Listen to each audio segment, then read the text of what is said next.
वो तो धरी लेना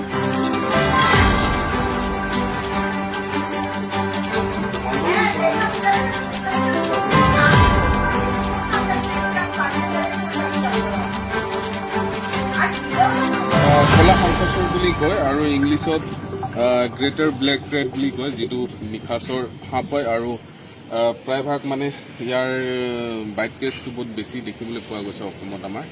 আৰু ইয়াৰ বাইট কেছটো এনেকুৱা একো চিমটম নাথাকে, আৰু সি কামোৰাৰ পিছতো একো দাগ নহয়, একো কালাৰ চেঞ্জ নহয়। আৰু ভাল যে ঘৰৰ মানুহ দেখি পালে, আৰু যি এৰিয়াত পোৱা গৈছে এই এৰিয়াটোতে এই সাপটো পোৱা যাব বুলি আমি ভবাও নাছিলোঁ। আৰু প্ৰথমবাৰ এই কলা শংকচৰ সাপ, যিটো আমাৰ ডিগবৈ লাচিত নগৰ এৰিয়া হয়, ইয়াত এক MLA ঘৰ আছিলে RD কলেজৰ ওচৰতে, এইখিনিতে পোৱা গৈছে।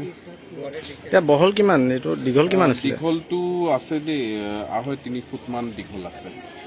ইয়াৰ যিটো মানে এণ্টিড'ট কিবা আছে নেকি? ইয়াৰ কিবা এণ্টিভেনমটো আছে, মেডিকেলত উপলব্ধ আছে, একো নাই। যদি এনেকুৱা বাইট কেছ হয় যিকোনো চিভিল হস্পিটেলত গ'লে পোৱা যায়। এতিয়া আপুনি কি কৰিব এইটো? এতিয়া আমি যিটো ওচৰতে অইল ফিল্ড হাবি আছে তাতে মুকলি কৰি দিম, যিহেতু এইটো সাপটো অলপ মানুহৰ ওচৰত থাকিলে অলপ বিপদজনক, সেইকাৰণে অলপ দূৰত মেলি দিয়াটো ভাল হ'ব।